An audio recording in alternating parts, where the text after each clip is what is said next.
Everybody, wait a minute. Well, everybody, wait a minute.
I mix what I like, what I like, what I like, what I like, what I like.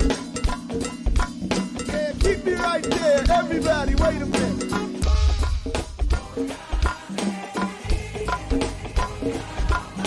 Greetings, everybody. Welcome to I Mix What I Like right here, Black Power Media.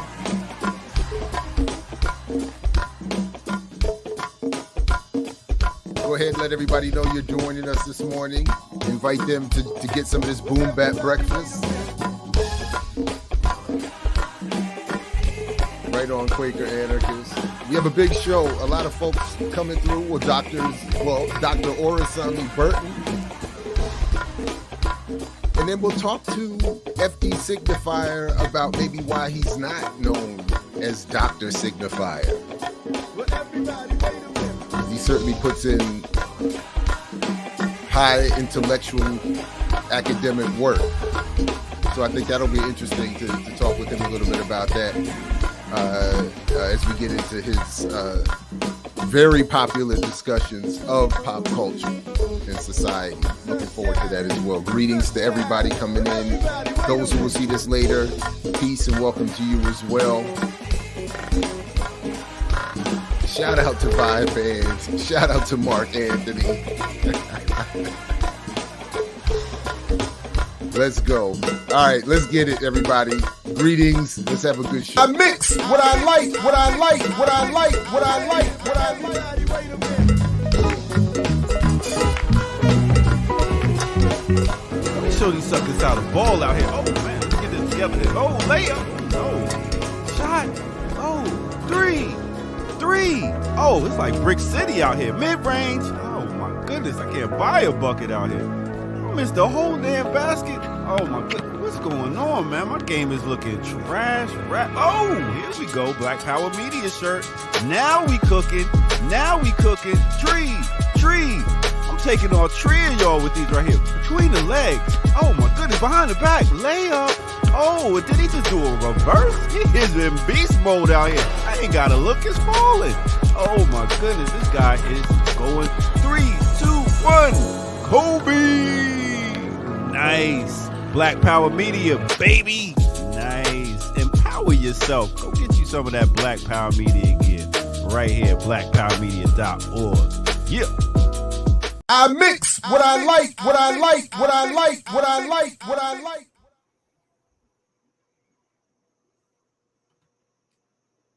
All right, everybody. Welcome again back to I Mix What I Like here, Black Power Media. Again, I'm Jared Ball. Very happy to be your host. And let's get right to it. Joining us now is Dr. Orisanmi Burton, aka Ori. Welcome to the show, sir. It's good to see you. Thank you for joining me this morning. Peace, Jared. Thanks for having me. No, it's a long time coming, actually, and I'm glad to finally have this be taking place, and looking forward to getting into a little bit of your latest work. And just so people are clear, as is described or written briefly in the show description, Dr. Orisanmi Burton is an assistant professor at American University. He's a social anthropologist exploring the collision of Black-led movements for social, political, and economic transformation with the state infrastructures of militarized policing, surveillance, and imprisonment, and all of those issues perfectly timed for of course, Black August, Resistance is the Call. We're going to discuss some of that this morning. So again, thank you for joining us. And like I said, it's long overdue. Appreciate you. No doubt. I don't know how you wanted to start, but you sent 2 pieces for me to get into for homework. And I at least got, 1.5 way through, and there's a lot that you lay out here in talking about counterinsurgency in prisons, George Jackson's impact on the state's response to prison movements. But let's start with sort of a broad overarching question. What is it that you would like us to see sort of big picture in your work that is focused on, in this case, prisons, counterinsurgency, political imprisonment in particular? Sure. Yeah, like you said, I mean, it's auspicious that we would have this conversation on this day, right? The day after the 51st anniversary of George Jackson's assassination. And just for people who don't know, the official story of his death, was that 1 and possibly 2 people smuggled a gun into San Quentin prison in a tape recorder. handed it to George during a visit. He then balanced this gun on his head and covered it with an afro wig and walked it several yards through several security checks into the cell blocks of the most secure area of San Quentin prison. He then removed it swiftly from his afro and set off a rebellion. They took over the cell blocks for an amount of time. And then at some point, he and another brother named Johnny Spain, who is white and who was also in prison, made a break for the wall. And they both apparently had vials of liquid on their person, which they believed to be nitroglycerin. And the official story is that their plan was to blow a hole through the wall, escape through the wall, where some other folks would be waiting for them to sort of escape, to help them escape, right? That obviously didn't happen. There's a lot of holes and contradictions in that story. And so people have looked at that. That's not really my project. What I'm doing is in this piece. It's a piece called Targeting Revolutionaries, the Birth of the Carceral Warfare Project. And it looks at the period between 1970 and 1978. What I'm doing in that piece, which will be out in Radical History Review in the spring, is to lay out the context in which this took place. And the context is what I'm calling the Carceral Warfare Project. And that's the name I've given to a campaign whereby a group of largely right-wing intellectuals, Cold War, anti-communist, anti-Black state actors, J. Edgar Hoover among them, although he's not the only one, and he's probably not the most important one, begin to look upon prisons in the US as a key site of the Cold War, as a domain of war, as a key space in which their dominance needed to be preserved in order to secure US hegemony. And so, yeah, U.S. prisons are counterinsurgency, right? Explicitly, people were thinking about this explicitly. It's not a metaphor. It's not something that I or others kind of pulled out of the sky. It's actually the way that people were approaching prisons at this moment.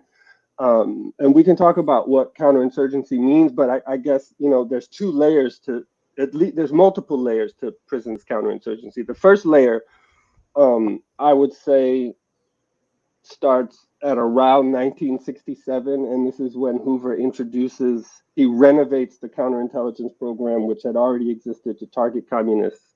He renovates it into an explicitly anti-Black COINTELPRO.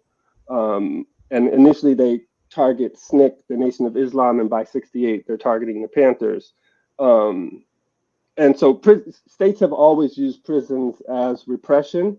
But what's different here, I would argue, is that they're thinking about it through a specifically counterinsurgency lens. And so they're using prisons, deploying prisons to disrupt radical and potentially revolutionary movements on the outside. And so that is an aspect of counterinsurgency. But what is interesting about this is that, you know, throughout the 60s, there's this dynamic between spontaneous urban rebellions that are rupturing cities across the nation and intensifying organization, right? And prisons are part of the strategy that the state uses to interrupt that dynamic, to incarcerate those movements, to disrupt them, to break them. And in some ways, that succeeds because it drains resources from these movements on the outside, but it also creates the conditions that enable the proliferation of the radical prison movement, right? So beginning in 1968, you see an intensification of prison rebellions, and you see a rapid politicization and radicalization of brothers on the inside. And so this counterinsurgency solution of radical social movements beyond the walls creates a new problem, which is revolutionary politics in and through prisons, which in some ways is a really important and productive site to politicize and radicalize people because the repression is so naked and unvarnished. And so it was a way for people who were not, didn't necessarily fear conflict with law enforcement, who weren't automatically averse to violence, to be politicized in really powerful ways. And so what happens is that beginning in 1970, the state becomes aware of this, and so they start to employ counterinsurgency tactics that were developed abroad, often by the same people who were doing them in places like Vietnam or in Latin America, in Africa. They started to integrate those techniques into the normalized routines of prison management. Well, let's talk about that for a couple yeah. seconds at least. So that, I just wanted to say that's that second layer of counterinsurgency, right? So it's operating on two levels. That's all I wanted to say. Sorry. No. Sure. But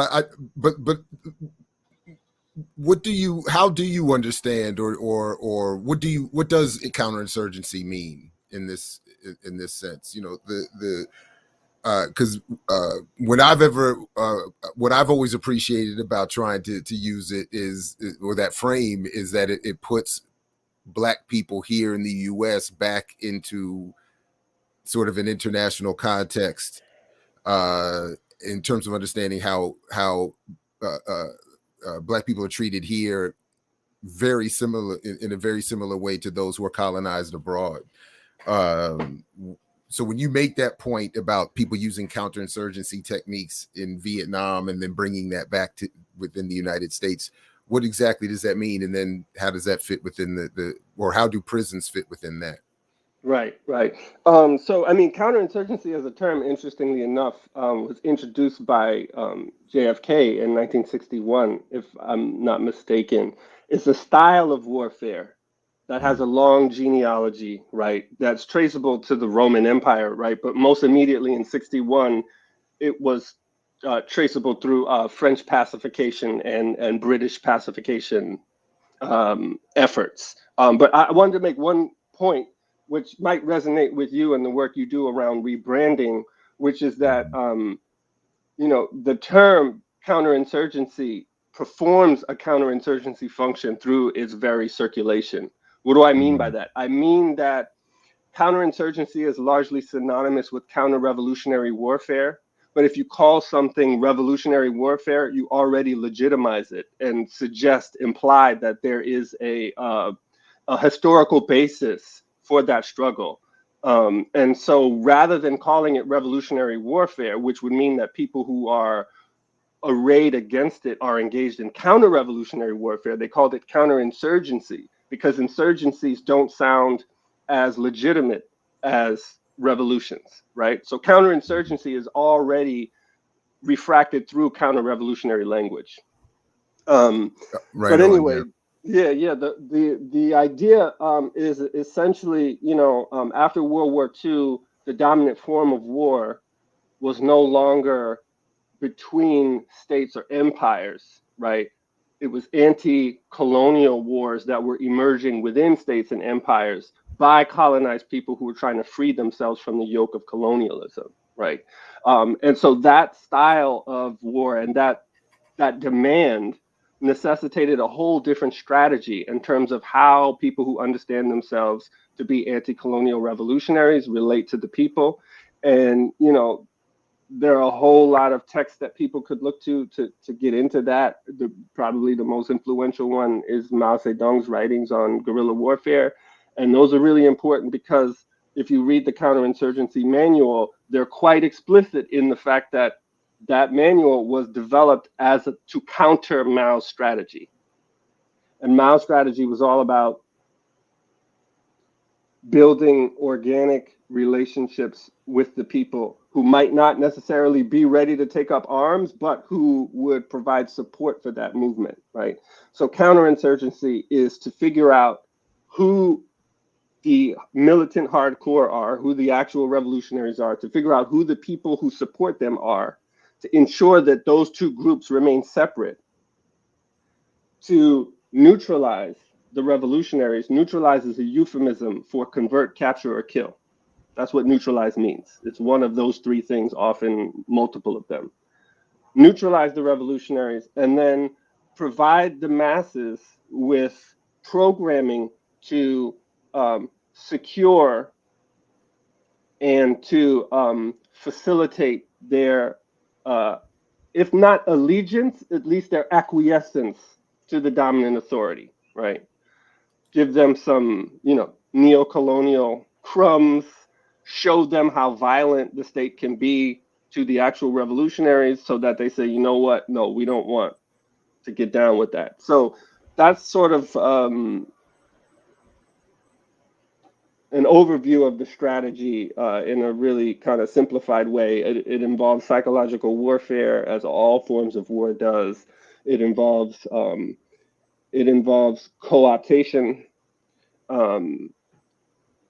capturing revolutionary and radical demands, and then re-articulating them in ways that appeal to the masses without forcing those in power to relinquish any of that power, right? It's population war. Yeah. All right on. So, by the way, I would really encourage people to that point that you were making about Mao and the relationship between revolutionaries and the people who would support their work. Please, if you haven't already, go see our channel's discussion with surviving members at the time, at least, rest in peace now to Blood McCreary, of the Black Liberation Army, when Sekou Odinga, Dhoruba bin Wahad, and Thomas Blood McCreary sat down with us. And I believe it's Blood who makes specific reference to that exact point in terms of their relationship with the Black community. So please do check that out. It's a perfect addition to your Black August media diet, if not just your general media diet. And using that also as a segue, one of the things that I loved about all of your work, but the one piece in particular that both of them really, but one in particular that you are on your way to publishing next spring, is that you have Dhoruba bin Wahad play sort of a central role in the development of your research. So in my one note here, it's your work with Dhoruba and Robert Boyle, both also you should see being interviewed on Riot Starter as well on this channel as well, in addition to everything else. But you work with them and then you said something about Dhoruba exposing, well, this is my notes about what you were writing. Dhoruba was exposing prisons as zones of covert war and connecting populations in those prisons to those of the so-called third world. So could you talk a little bit about that research, Dhoruba's role in that, so to speak, Boyle's role in it, and that point about prisoners and the so-called third world? Yeah, I mean, it would be hard to overstate the importance of them and others similarly situated to the work that I do. But, these are intellectuals. These are revolutionary intellectuals who are who do intellectual work as part of their role on the cutting edge of struggle, right? I mean, it's like, yeah. So I'll leave that at that. But essentially, Dhoruba was underground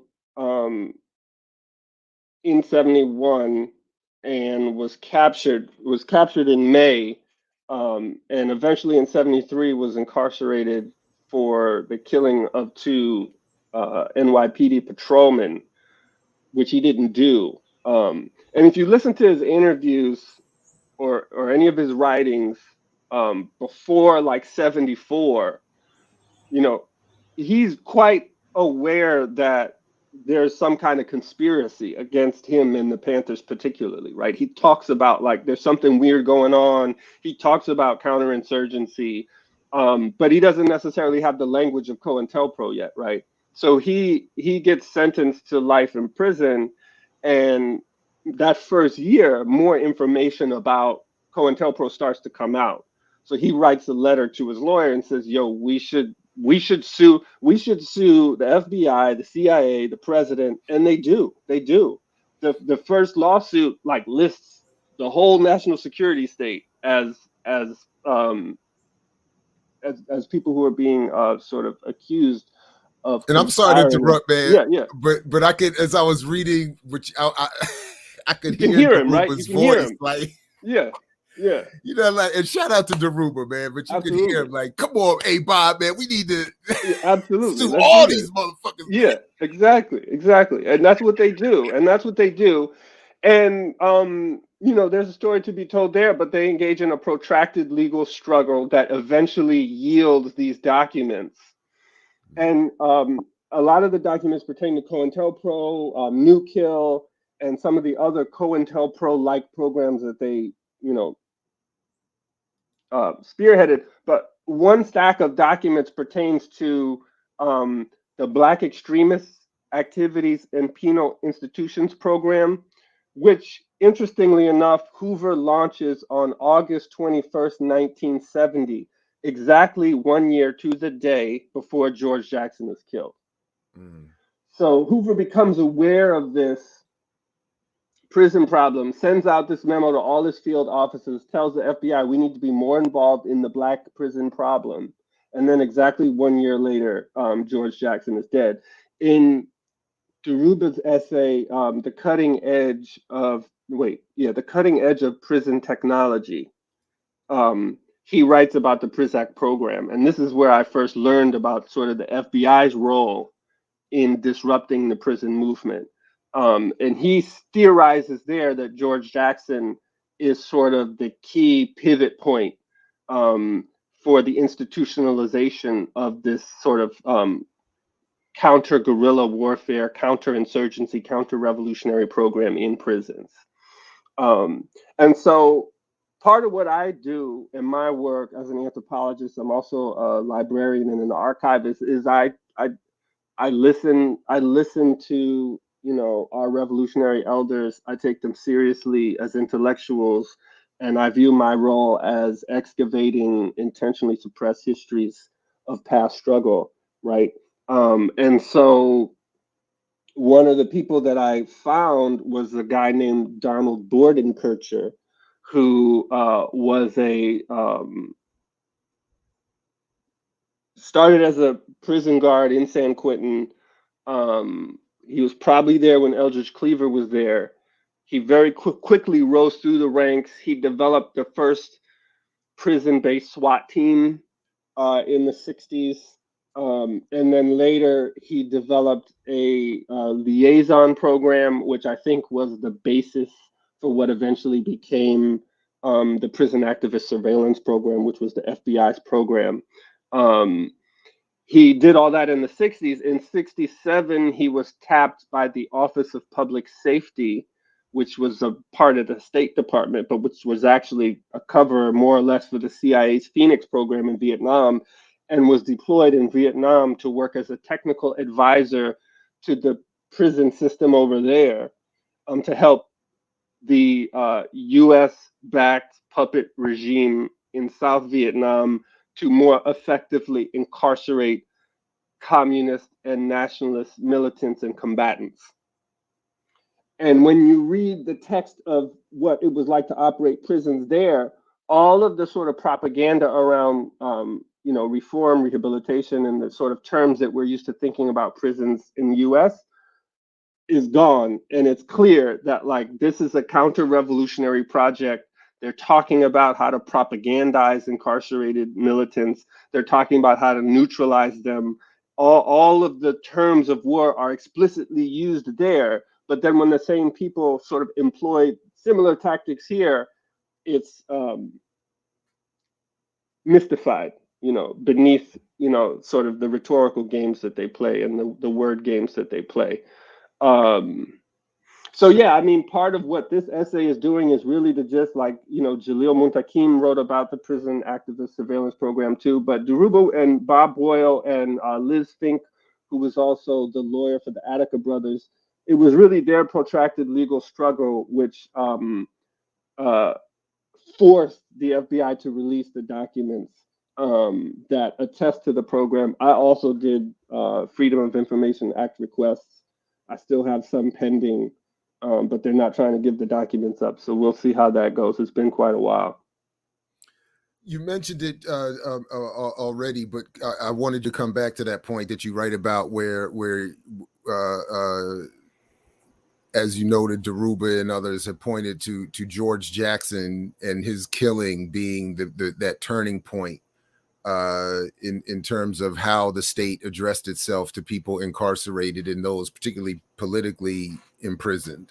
Could you say a little bit more about that and how that and what exactly that means that George played that pivotal? Well, in the article, I cite this interview that he did like a couple of months before he was killed, and it's really accessible. I think you can get it on History as a Weapon. But he writes, "We are all familiar with the function of the prison as an institution serving the needs of the totalitarian state. We've got to destroy that function. The function has to be no longer viable in the end. What I'm saying is that they put us in these concentration camps, the state, these concentration camps, the same as they put people in tiger cages or strategic hamlets in Vietnam. The idea is to isolate, eliminate, liquidate the dynamic sections of the overall movement, the protagonists of the movement. What we've got to do is prove this won't work. We've got to organize our resistance once we're inside, give them no peace, turn the prison into just another front of the struggle, tear it down from the inside." So this is like a incredibly prescient and clear analysis of both the function of prison as counterinsurgency, right? To liquidate the dynamic aspects of the overall movement. That's counterinsurgency. To eliminate the protagonists of the movement. That's counterinsurgency. At the same time, theorizing the place of the prison movement in a broader revolutionary struggle that transcends prison walls and transcends national boundaries, right? And so just his ability to articulate the dynamics so clearly, and also his willingness to engage in this struggle at the level that he did, made him an incredible threat. And so that's what I would say about George. I don't know if I answered your question. Sure. I mean, I think it works. I mean, he laid out why he was a threat. Right. And the interesting thing, and I don't know if he knew, I have found no evidence that he and Donald Boardenkircher like met. Clearly they knew of each other because of how they were situated. But when he says they put people in tiger cages, he wrote this, he said this in 1971. Boardenkircher was still in Vietnam, and there was an actual scandal involving imprisoned Vietnamese men, women, and children being locked in these underground pits and chained underground and tortured in what were called tiger cages. And Boardenkircher was behind that. That was his thing. He did that. So like, this is not abstract in any way. He's talking about actual relationships and practices that are taking place. And then there are prisons in the United States, which were, I don't know if they were modeled after the tiger cages, but they have the same basic structure. So people were actually being locked and tortured in tiger cages here. And in fact, when the tiger cage scandal broke, there was some congressman who said, "Oh, well, those tiger cages compare favorably to conditions in US prisons." And he was trying to say that as a way to say the tiger cages aren't that bad, but in fact, just indicted the sort of brutality of this global system empire. Right. Yeah. Wow. This article concludes with you talking about how what has been called here in the United States the war on terror predates 9/11, and you make reference to the Rand Corporation and the rise of this FBI phrase of Black identity extremists. And I remember interviewing Daruba when that first popped up some years ago, and that sort of rebranding of COINTELPRO work. And I think it was Rosa Clemente that sent me this pin. So I have my own Black identity extremist pin. Yeah, that's but how do you, what is it that you're saying there, and what role does the Rand Corporation play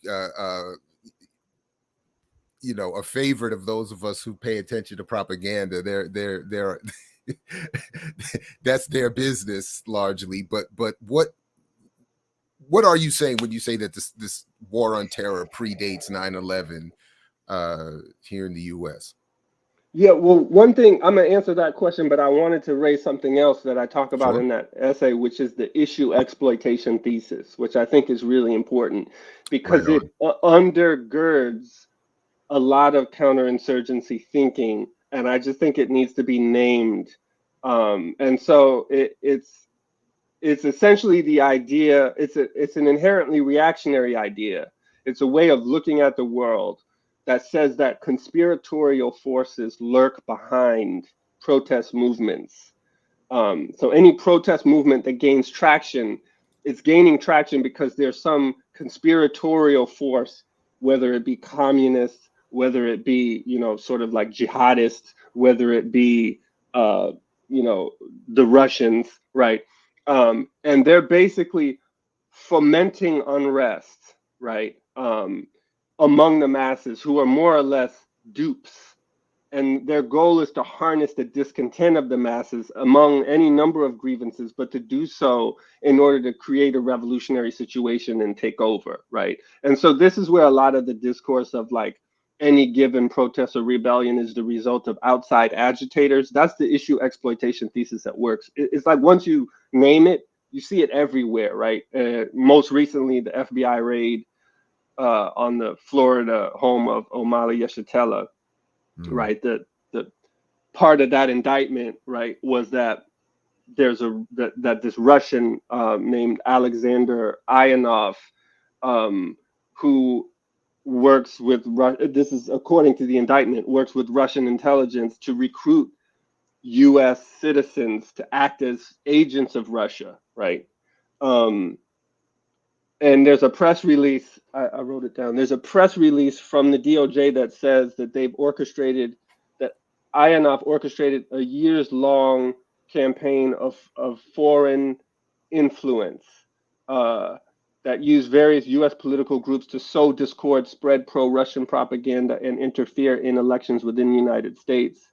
And the Attorney General also said that Ionov was turning U.S. political groups and U.S. citizens into instruments of the Russian government, right? So this is the issue exploitation thesis at work. And I just want to point out that it's inherently hostile to the idea that people can, like ordinary working people can understand their own situation, that they can analyze their own conditions and the forces that are arrayed against them, and that they can organize themselves, right? It's fundamentally hostile to that idea. It says that essentially that people, especially Black people, aren't smart enough to do that they have to be manipulated by some outside force. And so always, yeah, exactly. This is it. I mean, this is it, right? Because why else would Black people be upset? Why else? There's no other reason. It would have to be that they're being manipulated, you know.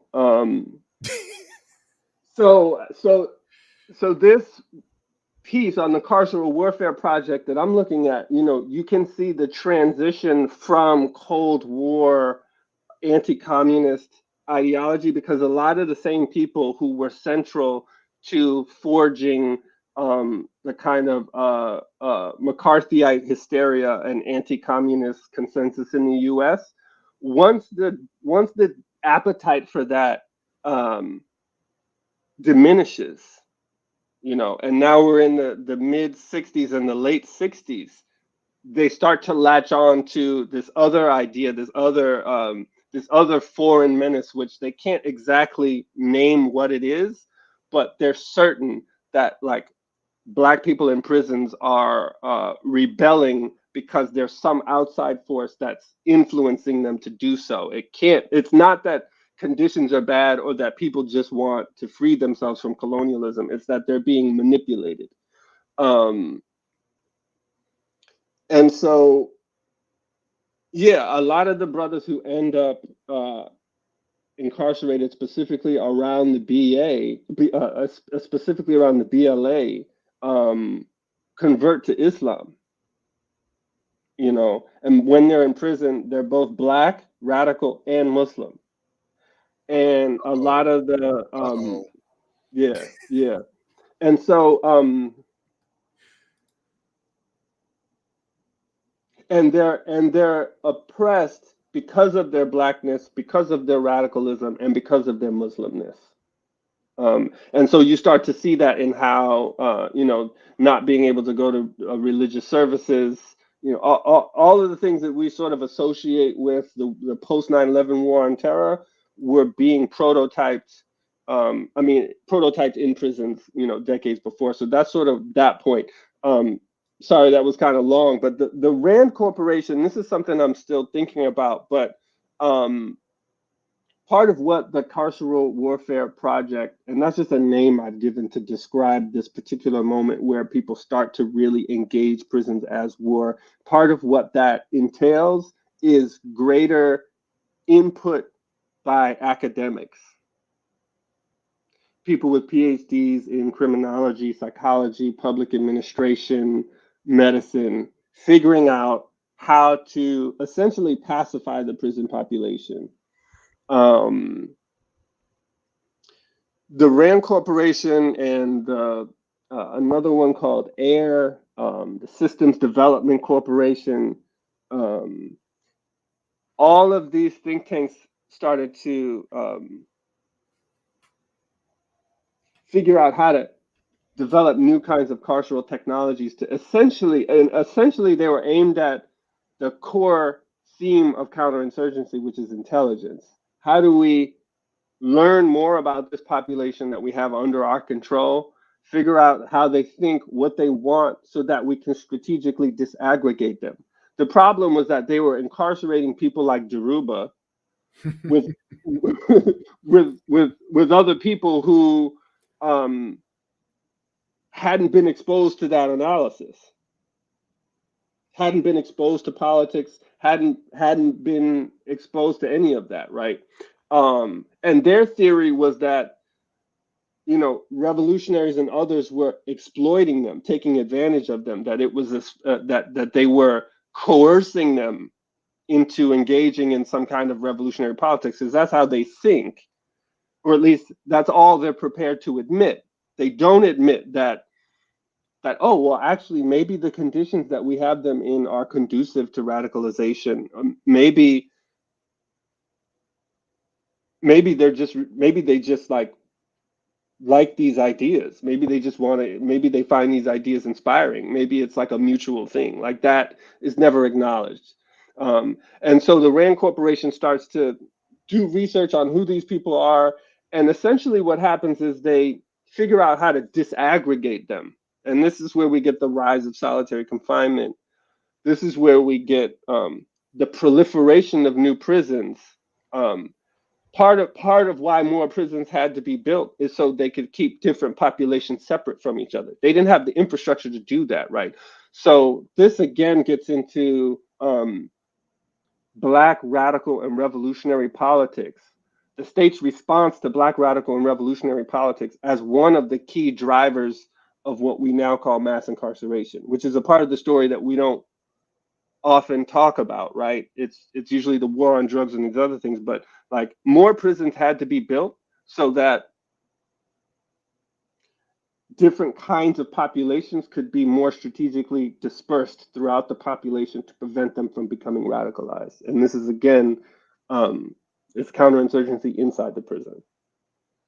And it's perfect because, as others have done a lot of great work on, when you look at the extending impact of incarcerating one person on their family, their social network, their community, I mean, and then you add to this the context that you're talking about, it makes perfect sense to see prisons, if not exclusively, at least initially, in this way. Right. That's not all they do. Counterinsurgency isn't right. all they do, but it's one of right. the key things that they do. Absolutely. But I do think that if the frame of counterinsurgency is the initial one, at least, then it explains better the relationship Black people have to the state and what should or could be done, as opposed to a lot of what is said should be done, which I think misunderstands that context. So that's what I really appreciate about, well, among other things, what you've done here. One other thing, so you sent me this other article. I want to at least bring this up before we start heading towards, unfortunately, wrapping up this conversation. I hope we get you back for many more. But you sent me this other article that you wrote, was published last year, Captivity, Kinship, and Black Masculine Care Work Under Domestic Warfare. And I just want to, I didn't finish it, but I want to pull up and ask you to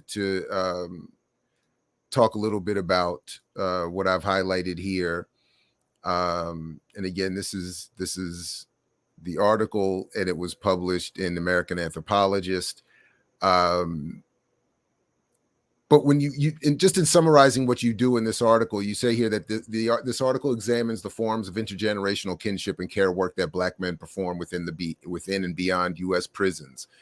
First, I offer a historical conceptualization of domestic warfare as a multi-layered process that targets Black radical activism, social familial life, and the interiority of Black subjectivity.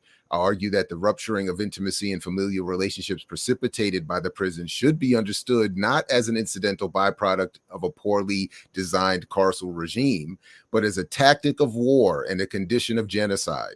I also theorize letter writing as an ethnographic and political modality that is part of a broader repertoire of strategies that Black men deploy to survive within and rebel against domestic warfare. I then draw on correspondence between myself and Absolute, an imprisoned Black man, as well as oral histories I collected with elders of New York's radical prison movement to show how Black men care for each other, forge kinship networks, and transmit knowledge. Given that letters are an intimate, intersubjective form, I reflect on my own positionality within this web kinship, the flow of correspondence and care work. I close by showing how Absolute carries on traditions of knowledge, production, and care to younger generations of captive Black men, and by connecting this intergenerational practice to forms of collective rebellion. So I can't wait to finish the article, which I will, because that summary of what you do there is fascinating. Could you talk a little bit about that? Sure, I'll try to be brief. So, prisons are domestic war. And this is, again, Daruba's been saying this forever, right? But part of what I tried to do there is to think about like how it's domestic war. It's domestic war in a couple ways. The first way is the way that we've been talking about, right? That it was deployed to disrupt movements, to disrupt our movements, right? And I'm thinking about different iterations of the phrase domestic. Another way that it's domestic war is that it and you brought this up earlier. It tears family asunder. Family in the broadest sense, not necessarily in the heteronormative sense. I mean, as Black people, as Africans, captured Africans in America, we've always had different formations of family. So, however you understand family to be, prisons attack that, disrupt that. So that's another form of domestic war. It's an attack on the very concept of the domestic in Black, the domestic sphere. And then the third way that prisons are domestic war was something that I really learned from brothers who were inside when they talk about how, and George used to say this too, about how part of how prisons operate is they attempt to domesticate you in the way that animals are domesticated, right? To transform who they are, to make them acquiesce, to accept the oppression that's imposed on them, right? And so this then, in terms of warfare, necessitates a kind of internal war against the psychological and psychic and emotional violence of domestication, to fight against that and to remain in touch with who you are. So prisons are enacting war on all of these different scales, and there's various ways to rebel against that, to resist that, to challenge that, to refuse that. And one of those ways, I think, has been under-theorized as it relates to people who understand themselves to be Black men, and that is care.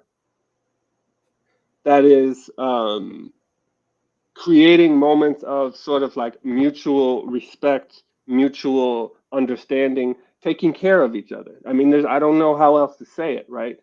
Because again, going back to the issue exploitation thesis, their theory is that people are becoming politicized through some kind of coercive project. But Yeah, I'm the arguing, coercion of being incarcerated and oppressed and abused and colonized. Yeah, that is right? that Not is that. coercive. That what you're saying is illegitimate. That doesn't exist. That's not real, right? There are these outside agitators and these militant demagogues, and they're coercing the weaker element into embracing these politics. I'm saying there's a whole other domain of social life that's taking place within and beyond prisons, in which people are becoming politicized through practices of care, by telling each other stories, by being kind to one another, by protecting one another, by listening to one another, by creating spaces for people to be vulnerable. These are things that actually happen, and in a brutal environment like prisons, in order to survive and come out intact, as I understand it, I haven't had that experience, but as I understand it, in order to survive and come out intact, you have to learn how to develop these practices to care for each other, and to provide much of the kind of labor that we typically associate with how women support men who are in prison, which of course they do. But what I was looking at there is how there's this sort of tradition of intergenerational mentorship among men, many of whom have been systematically separated from their networks of kin, but they create new kinship networks in prison and often narrate those relationships in terms of fathers and sons. And these are relationships of care, but they're also political relationships. They're intergenerational networks for the transmission of historical and political knowledge. And so just sort of trying to name that and theorize that and honor that. And again, this analysis grew out of my own interactions, listening to people talk and trying to name what it was that they were doing and to lift it up and highlight it. So I think it's a really important part of politics, and needs to be an important part of any politics that's going to recognize people's full humanity. We have to place those kind of practices at the forefront. I thought of this too, but I haven't read enough into the article to know if you deal with this specifically. But Tahir writes that Orisanmi's thesis reminds me of the captive maternal that Joy James talks about. It's how Black folks take care of each other during war. Brilliant. Do you see a relationship? Is there a relationship between what you're doing here and her captive maternal perspective? By the way, she'll be joining Riot Starter later this month, so make sure everybody stays tuned for that. We look forward to Dr. James being back on the platform. But what do you think about this Yeah, comment? shout out to Tahir. That was a keen insight, and he's right on. I mean, I cite Joy in the article. She's one of the scholars who I'm most inspired by. Captive maternal is interesting to me, and it's something that I think about and struggle with, and I'm looking forward to learning more about that from her. But as I understand it, part of the captive maternal dynamic, it's there's an ambivalence there, because essentially what Joy is saying, as I understand it, is that, and I say this in the article, is that these sort of labors of care that I'm talking about and that others talk about are necessary for social reproduction. They're necessary for us we have to do them so that we can stay alive. But we are living under a predatory system that literally feeds on us. And so as we do these practices of care to keep ourselves alive, we also, in a contradictory fashion, keep the system alive.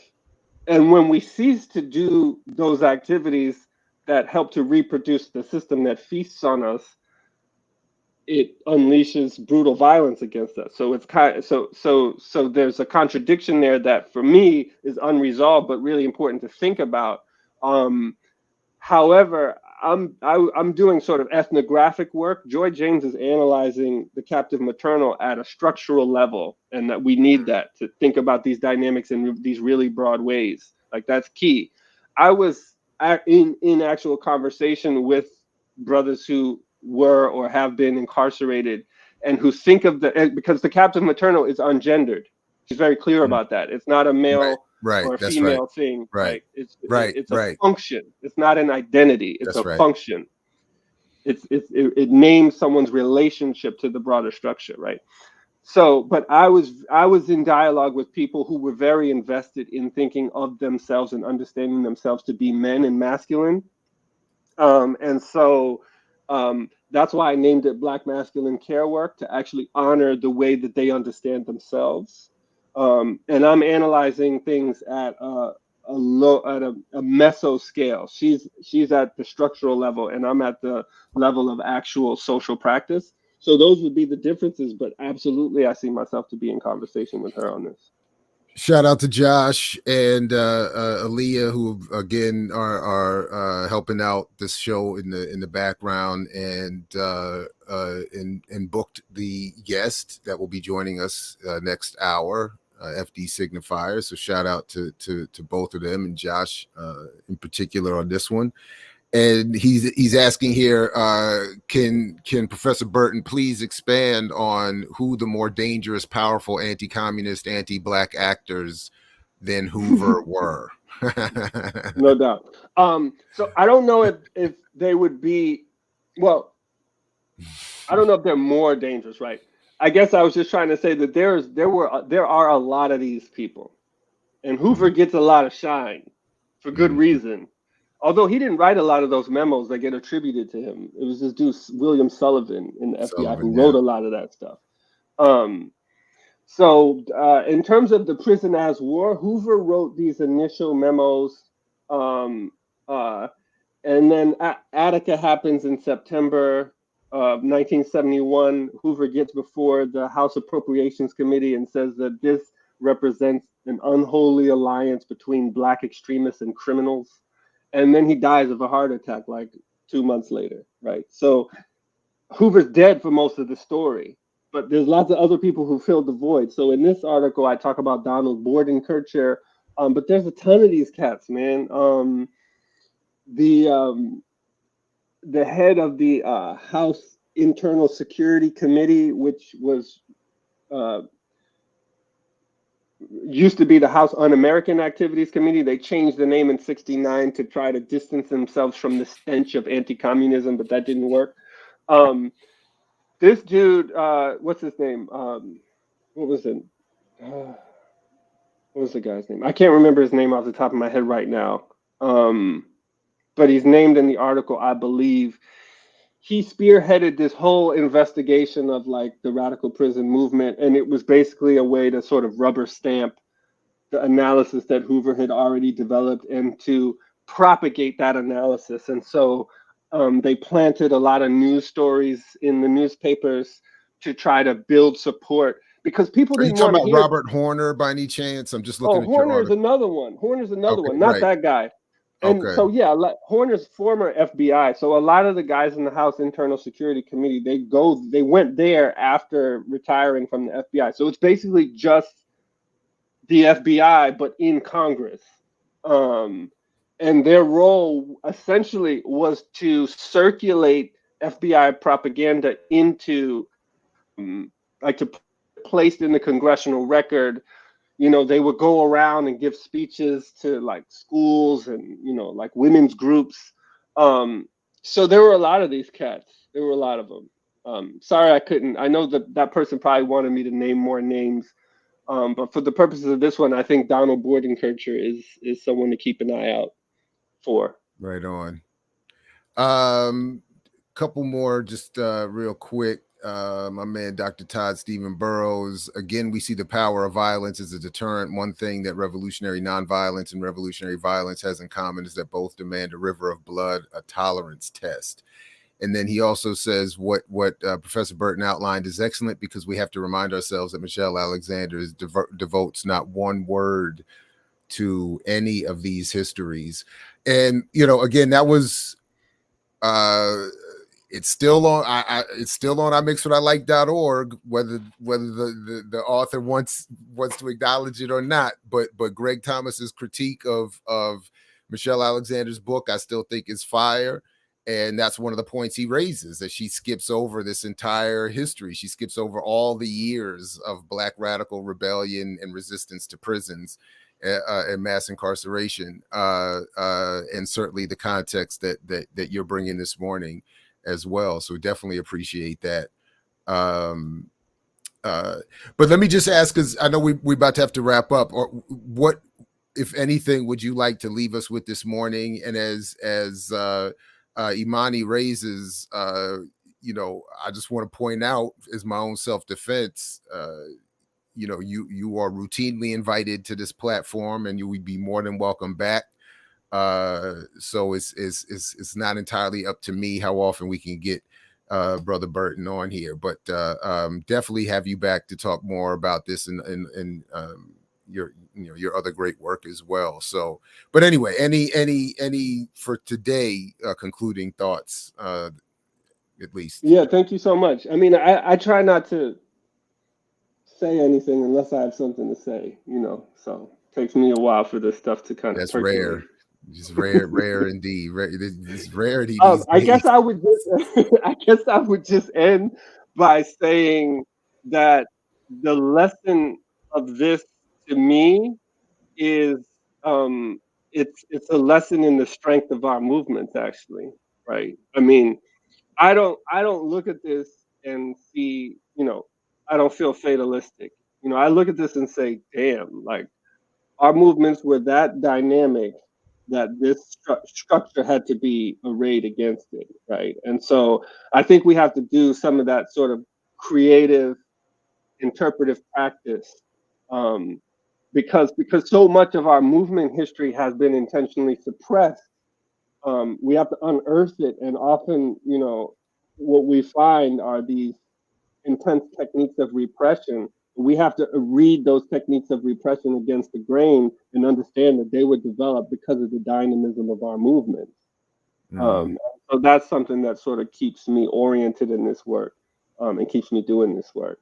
So I'll leave with that and express gratitude for you having me on, and for the stuff that you all are doing at BPM. I think this is critical work.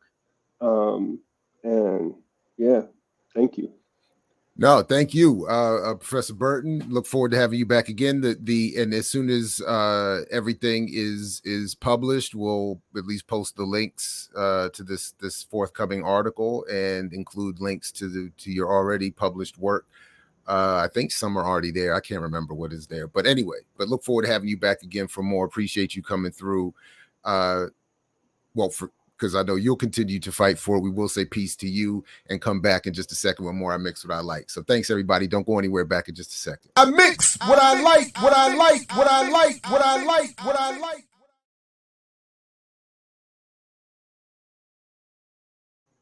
Yes, indeed. Very dope start to the show this morning. I have been, now that he's not here, I have been pestering Professor Burton for a minute to come on here.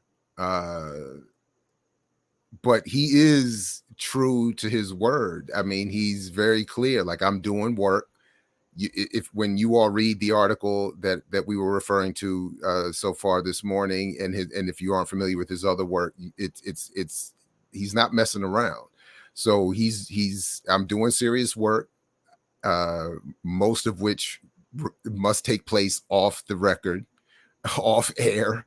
And again, another example that I have always wanted to, in my own media work, to shine light on. He is another example of those in academia who are not given credit for the work they do in academia, since so much of the public popular presentation of academia is whack, understandably.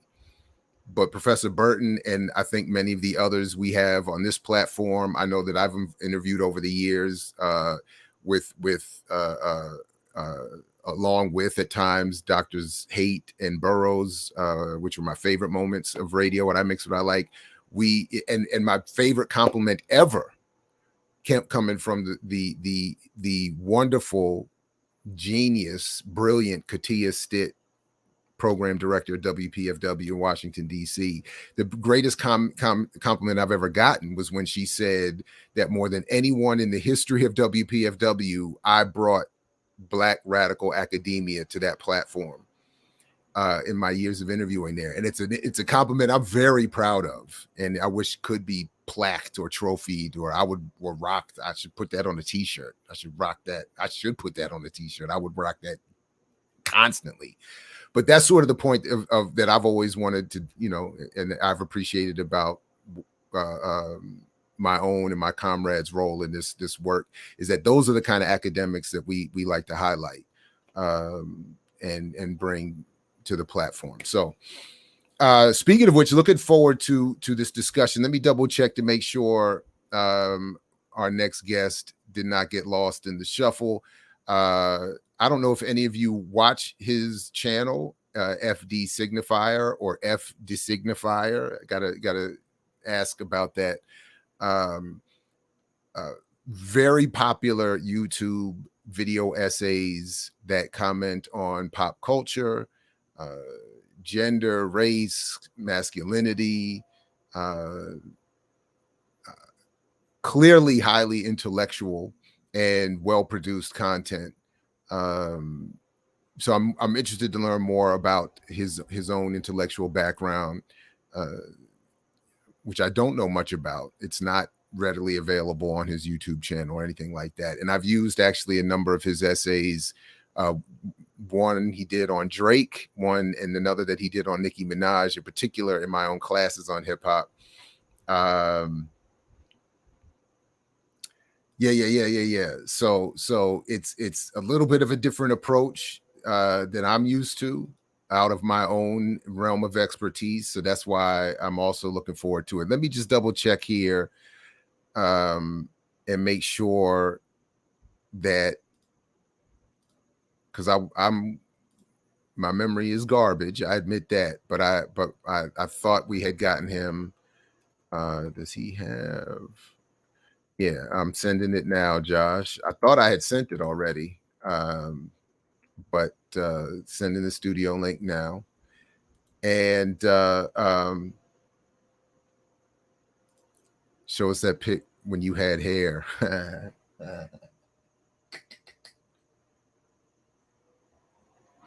You know what? I'll show you one of my favorites.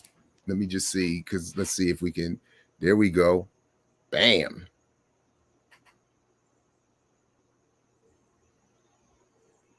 And yeah, so yeah, look at that guy right there, boy. Look at that guy right there, boy. Yeah. And this was a gift from my man, Dr. Bolden, from a trip to Azania.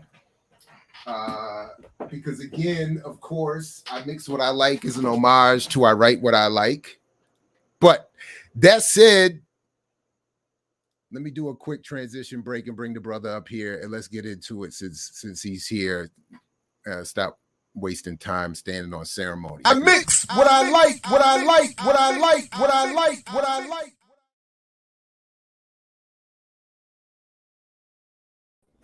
All right, what's up? Welcome back, everybody. I Mix What I Like right here, Black Power Media. Again, I'm Jared Ball. Very happy to be your host, joined by the man himself, FD Signifier.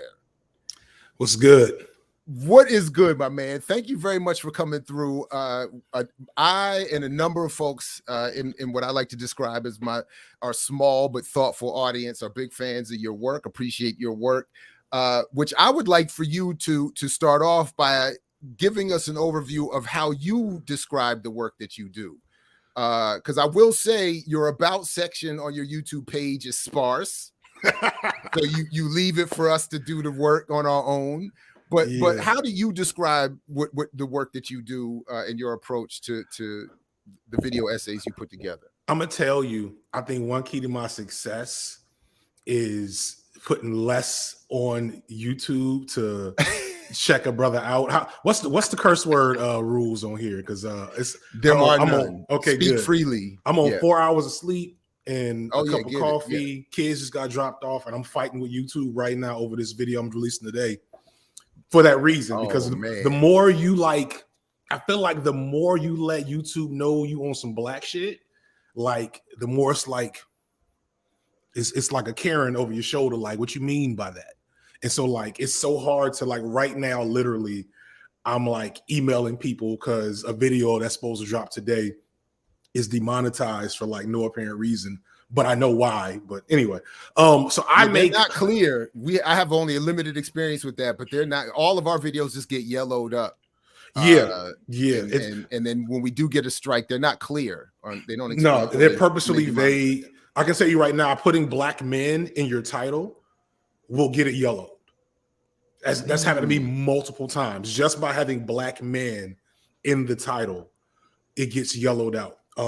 I've thankfully, I'm feeling like I'm in my spook who sat by the door arc right now, where I've gotten big enough where I'm starting to get like access to some ears and some voices behind the scenes, where I'm like, okay, that's interesting. I'm trying to like agitate for some fixes because it's like this has been happening for years. But anyway, I make what's the best way to describe it? I feel like I make media analysis with a explicit political black lens with a major focus on issues around black men and black masculinity. But I always want to point out that I see myself as an entertainer first. I think the parasocial nature of YouTube, of this, makes people mistake us for revolutionaries, and then mistake watching our content as revolutionary action.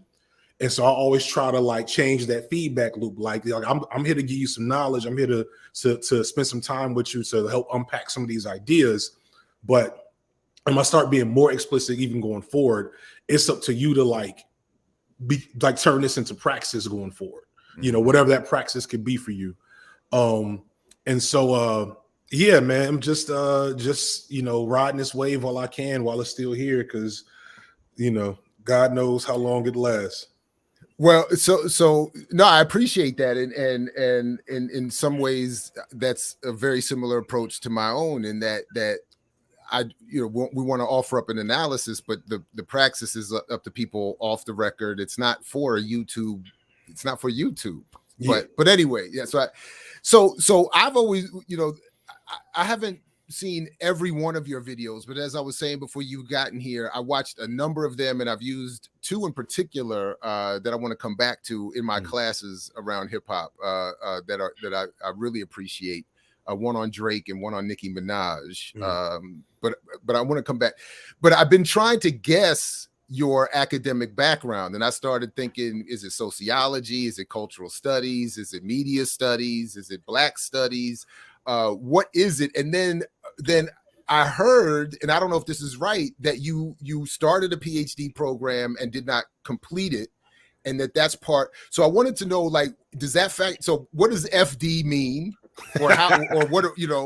And is it F de Signifier, or is it FD Signifier? Is it I was like, what is going? I was trying to figure out the play on that.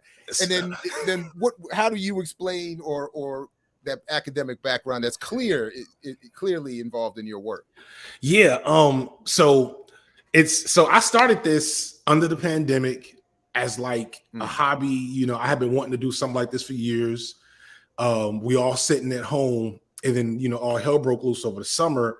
And my kids go to a very diverse school, and so I got to engage with these like white liberal parents. And I'm like, ooh, y'all, what some of your stuff y'all are saying is just, and like, so my joke, My bad. My joke all the time is nothing starts black nationalism more than white liberalism. It's not the Republicans. It's not the white right. It's the damn liberals. It's the liberals. It's like so I wrote this. I said I'm gonna start my YouTube channel with this long. I'm gonna get in there. And I wrote this like long, like angry screed. I'm like, my kids got to go to school. Eventually, we're gonna be back in school.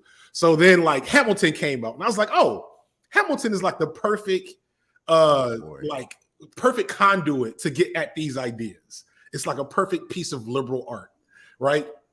Anyway, so I just said, so Feek is the F, and that's just part of my actual name, and then it was Feek the Signifier, and then like halfway through, as I started getting like successful, I like started thinking about, okay, if I'm gonna really do this, I need to like think about branding and things like that. So the just turned into D.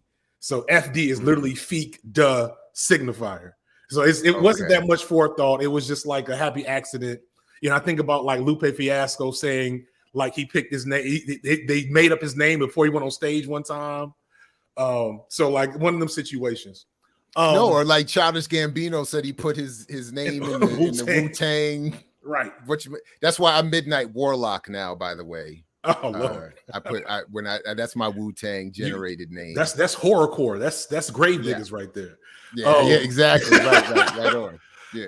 Anyway. So in terms of education background, it's really, when I talk to people about YouTube and like my success, I try to keep it 100 with them and say, like, look, you can't bottle YouTube success. There's certain, this getting lucky is an extent, like getting lucky, learning how to like get the algorithm is like a credit score, is what I usually explain to people. And it's like, if you have a high credit score, then you'll be doing good, but you got to protect your credit score, yada, yada, yada. But it's also like certain innate skills. I was a teacher for 10 years. So that leads to me being able to develop a lesson and engage with an audience, even when the audience isn't technically there. And then, so my formal education is education for one master's, sociology for my second master's. And that was supposed to be a joint program where I got my PhD. And I finished my comps maybe like in 2019 and was just kind of like, all right, or maybe it's 2020. Maybe, I don't know. I did something. No, I'm sorry. I finished the actual master's thesis in 2019 and was really getting ready to start, planning for a dissertation. And then this started happening. I was like, let me give it some more time. And then like, finally I was like, I'm good. Let me just, I don't care that much about higher academia, especially if I'm going to make money off YouTube. It's not going to do much for me other than ego. But also like, my family is deeply involved in Black politics in Chicago, where I'm from. We would call it Hotep now, but like the Pan-African like activities. I went to I learned how to play the drums as a kid.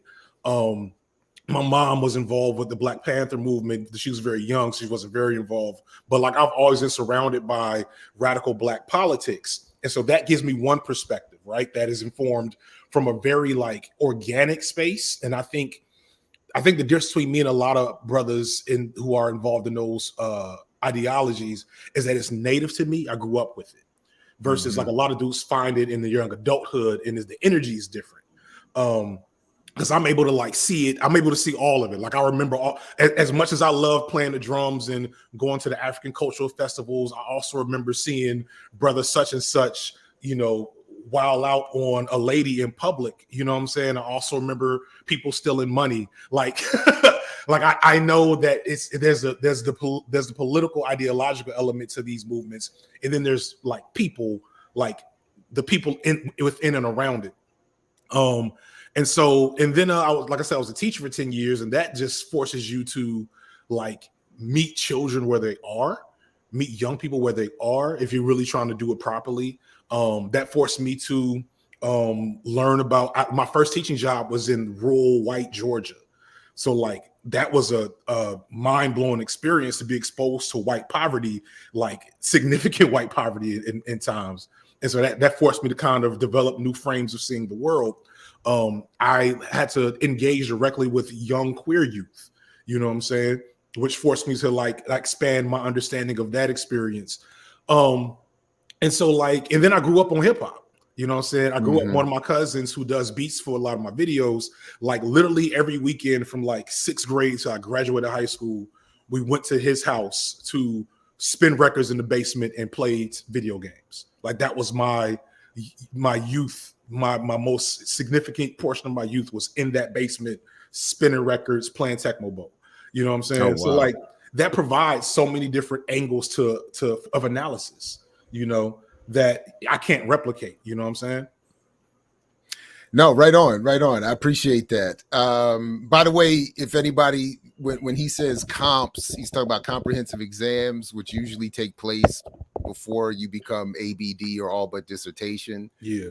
Just one of the steps in the process. Definitely appreciate that. So, all right, let me raise a couple things here that I wanted to ask you about. First of all, I made a note here. I literally laughed out loud when in I believe one of your more recent videos, you compared, for your white audience, you said Kevin Samuels, I think I have it right. You said for your white audience, you said Kevin Samuels is a black Jordan Peterson. Yes. So I just said, let me just start with that. And how does that line maybe frame, or how would that line be an introduction for those who may be not familiar or less familiar with your work to your work, or for those of us who watch it and want to understand better? How does that line maybe help explain? Because I did laugh. I literally cracked up. I was like, that was funny. That was a good one. It's funny. The video today is my last screed on the Black Manosphere.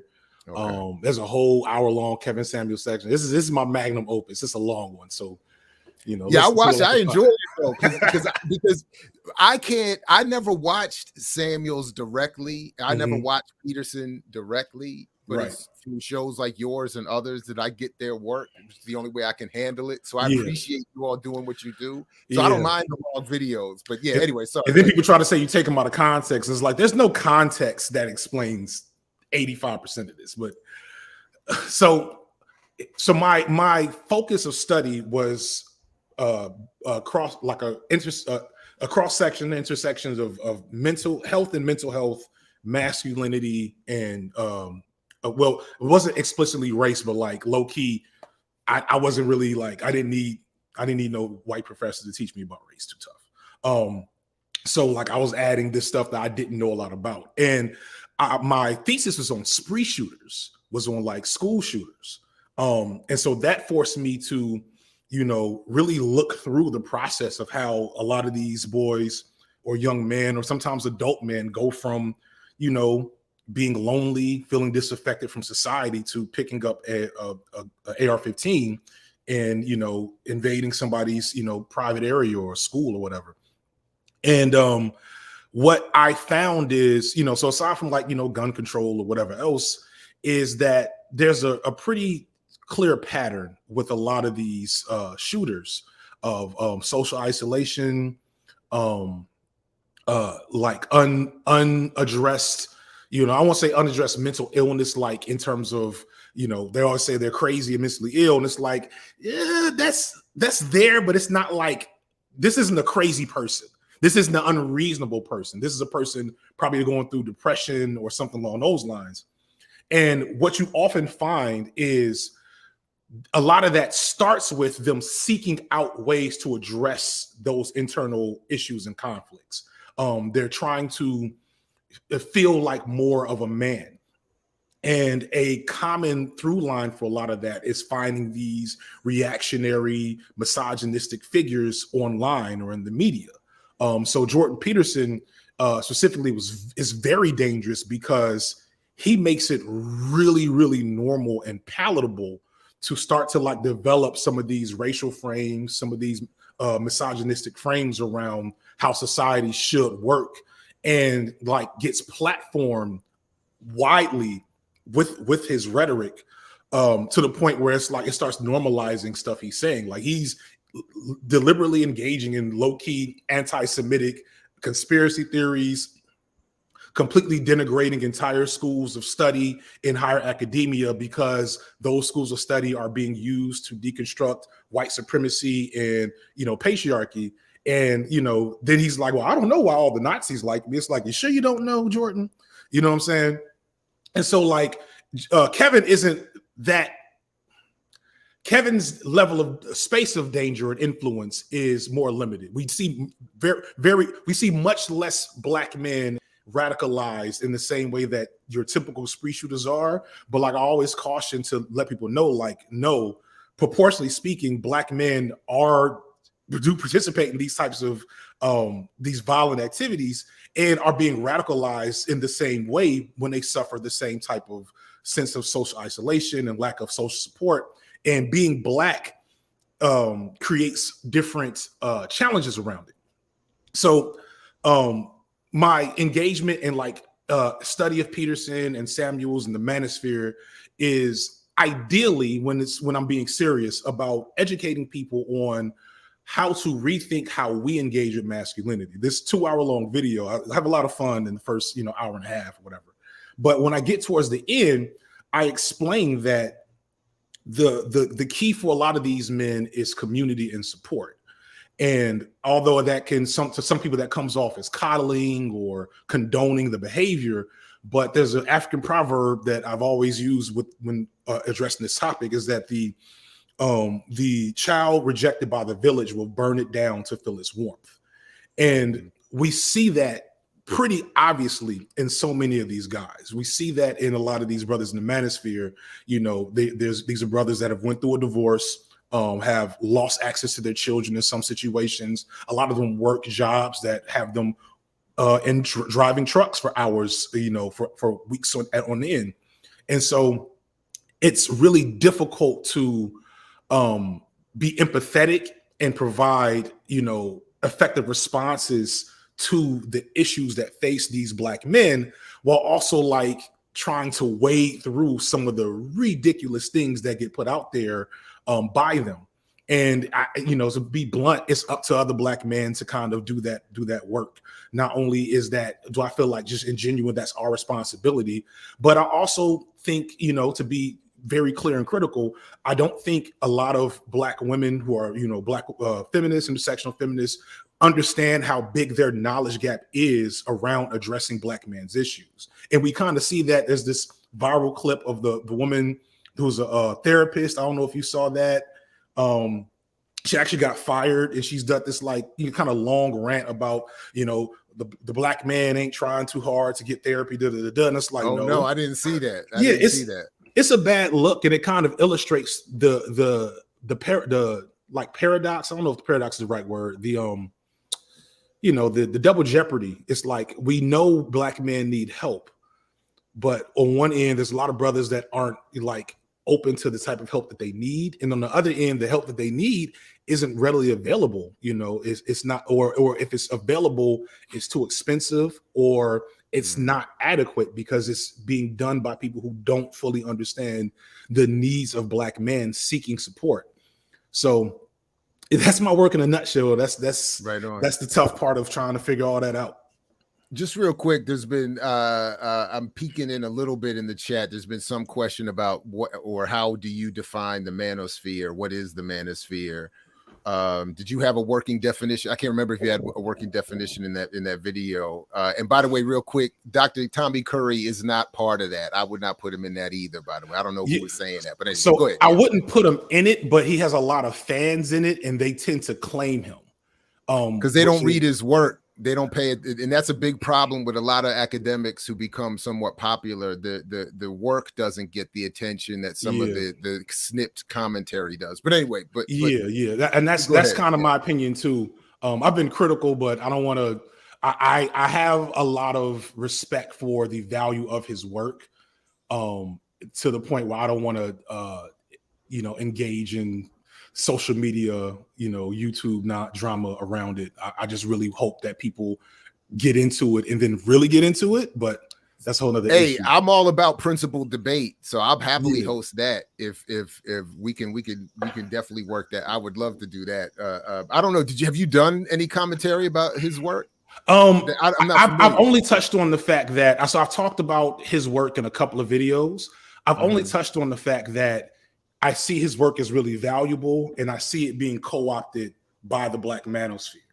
And I wish that Dr. Curry would be more intentional about like distancing himself from that space, because it creates kind of this icky gray zone, this icky gray area. One of the people I'm critical of in this next video is what's the brother's name? Dr. Hassan Johnson. And so Dr. Hassan T. Johnson is also a Black male scholar, masculine studies professor. But like when I look at his YouTube channel, it's given incel, it's given Black incel vibes. It's got a lot of stuff in there. He released a video a little while. Like there's so getting back to, I can kind of describe this to the definition. Sure. There's the manosphere at its core, and this is like off the top of the dome. The manosphere at its core is a constellation of media that Black men produce, that men in general produce and consume, with the core focus of either denigrating women in some form of fashion or like denigrating women in some form of fashion, or like creating this, structure or advice around how to be better men that explicitly hinges on masculinity through a specific conservative, regressive, hegemonically driven lens. So it's like the real men, this is the classic, a real man does blank. And it's not just a real man does blank, but any other man outside of this space are not real men, right? And it's complicated because when I talk about the manosphere, I'm not necessarily talking about like the dudes, on YouTube ranting about women. I'm talking about guys like Jordan Peterson, who position their rhetoric as, academic philosophy around masculinity and boys and men. And that's what a lot of them will claim. But when you look at their content, when you look at what they're doing in their content, it looks like what, a lot of these anti-SJW dudes were doing in 2015 and 16 when Trump was running for office. To be critical of Dr. Johnson in particular, this is a perfect example of my concerns with where Curry is in the current like zeitgeist of academia and like the culture around Black men's issues. Dr. Johnson has a video literally titled, I'm gonna just pull it up. So I can get, I don't want to misspeak. Because this is when I decided I was going to this is what got you out there. This is like when I was like, I'm not gonna respond, I'm not gonna really get into this. But when I saw this title, I was like, all right, it's gotta be something. Just give me 1 second. This is the literal title of Dr. Hassan T. Johnson video. Dr. Tommy Curry exposes another link between slavery and Black feminism. Oh, wow. And like that's the thing. So Dr. Curry is very critical of Black feminism and intersectionality in his work. And like, while I don't like fully get on board with all the criticisms, I think that it's a valid place of discourse, and I do believe a lot of it and understand where it comes from. But like a lot of the Black manosphere guys will just kind of grab that, and now they can have their own academic backing behind, their anti-feminist, anti-woman ideologies and content. And so I really wish that, Dr. Johnson, I mean, I don't know enough about the man to really speak on him too tough. But like when you look through his content, there's, videos about how OnlyFans is collapsing and now Black women are going to have to get real jobs. And, wow. It's a lot of stuff that like, it don't pass the smell test for me. It just don't. So just quickly, let me just say, I invite you and anyone else who sees this, in addition to reading his work. I mean, we have a number of interviews with Tommy Curry on this platform going back some years, but I have to admit that while I enjoy my own conversations with him, my favorite that is on our platform is one that I just merely hosted, which was a conversation between Curry and Dr. Kwesi Konadu, where a lot of the nuance in Curry's work is laid out with a similarly positioned expert in a lot of the areas that Curry works in, that is Conadu, not me. And my point in bringing that up is that as I suspect, I don't know, but it sounds like with Dr. Johnson here, a lot of people are not reading Curry's work, not reading it carefully, and are not. I'll just leave it there. They're either not reading it or reading it carefully, and then it sounds like doing a lot of things with. So, but I hear you in terms of this, where you would like to see Curry be more clear in his own anyway. But yeah, and that's kind. And so for me as an academic, right? Academic inquiry, debate, discourse, disagreement. I'm all for that. You know what I'm saying? I'm not much of a debater. I don't know. Like I'd love to have a conversation with Dr. Curry, like a low pressure conversation where we can actually talk about ideas. But, having it be like the debate space, I don't know how I do in that situation. However, the thing that I think is important is we have like some baseline expectations for people who have amassed a platform through these big ideas, that we use that platform responsibly and to show to not just like, oh, we're heady academics, but like I have 40,000 Twitter followers, right? I say one thing and there's a harassment campaign against somebody. There's somebody's trending for days and getting, doxxed and all, like there's activities that we could be participating in that we have to do it differently once we get this type of platform. And so like me personally, that's just kind of like, that's why I call myself an entertainer and not an academic, because I spilled coffee in my glasses. Because that's a problem. Yeah. Not be working with one eye. But you get the overall idea. So this is all love, and I do think, like, I really do wish Curry's work was being read more thoroughly and more, like, not necessarily critical, but less to find the thing that agrees with your argument, right, or your standpoint. But that's the kind of the weird space between that we're in now, where like these heady academic elements are Twitter conversations, and it has to be reduced to 140 characters. You know what I'm saying? All right, right on. So listen, there are a couple, we don't have all the time in the world. There are a couple other big themed topics I wanted to get to with you today, which a lot of it revolve around hip hop. So I have, so I'll be 51 next month. So everybody, by the way, September 28th, get your presents, gifts ready, whatever you're going to send, line it up. And I want some thought put into it, people. Put some thought. That's what I'm telling you now. You got more than a month to put thought into my birth. No, I'm just playing. So, but I'll be 51 next month. So, but so I think that puts me a generation or two past you. So your videos, I think, for me on a number of levels have been helpful. In part because I'm not as up to date on contemporary hip hop as I would need to be to make some of the, right. And I want to seem relevant in my own classrooms, at least. Yeah, teaching the kids kept me right. So, and I think you've even said that you consider yourself older than some of the folks you've commented on. But I did want to ask you about two in particular, Drake and Nicki Minaj, whose careers obviously overlap. But you've done video essays again that I've used,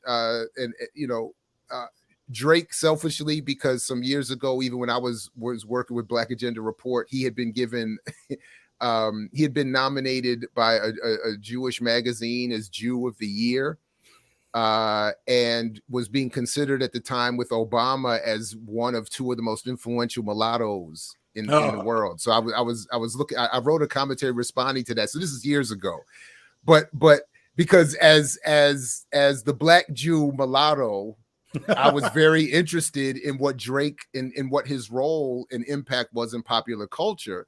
So I was being critical of and basically saying, well, to what extent is his value as the Jew of the year, while also being Black in a Black performative space, bring value to Black solidarity with the Palestinian struggle? Word his comments about Zionism, like that was where I was at the time. And why are these two being promoted as the two dominant mulattoes of the day or whatever?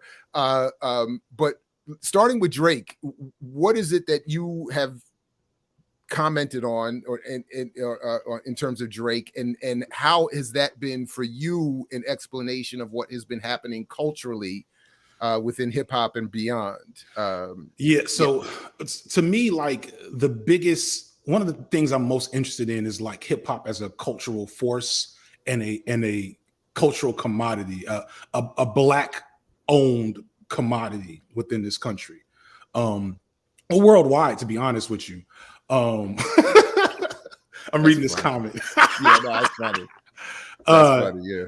And so like when I think about hip hop, I talked about this in the Drake video. When I think about hip hop, when I was in the basement with my cousins, like I wasn't thinking about like what would happen if if you could suddenly stream directly to the people.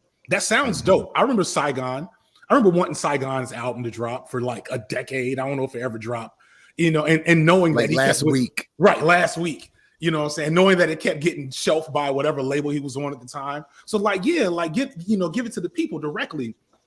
But then what that does, and this is a big thing for me as a creator, is it allows access to your art by these, big corporations, these capitalist entities that don't have any concern about your art or the culture it comes from. They just want the money, the capital they can extract from it. That's why like certain topics I'm never going to do on my channel now that it's so big, because next thing I know, it'll be in a Pepsi commercial. You know what I'm saying? And so when I look at Drake was like, sign me up. You know what I'm saying? Like, please commodify me. I have all the things you need. I got access to the Black experience. I'm good at this type of music. I'm safe. I speak well. I'm light-skinned in it. Like it's so and so like, there's a lot of like the kids around this like biracial thing kind of throw me off, because it's a new ethos around like who gets to be Black. And it's like, I don't know if y'all have read any of that outside of Twitter or Lipstick Alley, but I'm gonna just let y'all hold that for a second. All I would say is it has changed over my lifetime. We're in a new moment right now. But anyway, yeah. And so getting back to Drake, is just watching a black man sell out in the most sophisticated, consequence-free way ever. And I would give a pass. And this is kind of the thesis of my video. I would give a complete pass to Drake, if not for two things. One, if hip hop culture as a whole wasn't so intensely kind to him. It's like I remember the day that Charlemagne the God switched on Drake, and I was like, "Ooh, something changed right there." That was a what they call it in Marvel, an event that changes the timeline. I don't remember what it's called. But I remember, like, I was never a huge Charlemagne the God fan, right? But like, I remember for years he would clown Drake, and then suddenly he was cool with Drake, and I was like, "Oh, what just happened here?" So there's that, and then it's like at that point is when everybody in the industry seemed to like get on board with looking at Drake as a top 5, top 10 figure, and it's like, how? Because the second thing is Drake has never in his music engaged with anything that puts skin on the table, that puts his skin on the table. I think maybe he did the Black Square. You know what I'm saying? Like, there's not a single Drake song that they're gonna play in the Revolution. Nah. You know what I'm saying?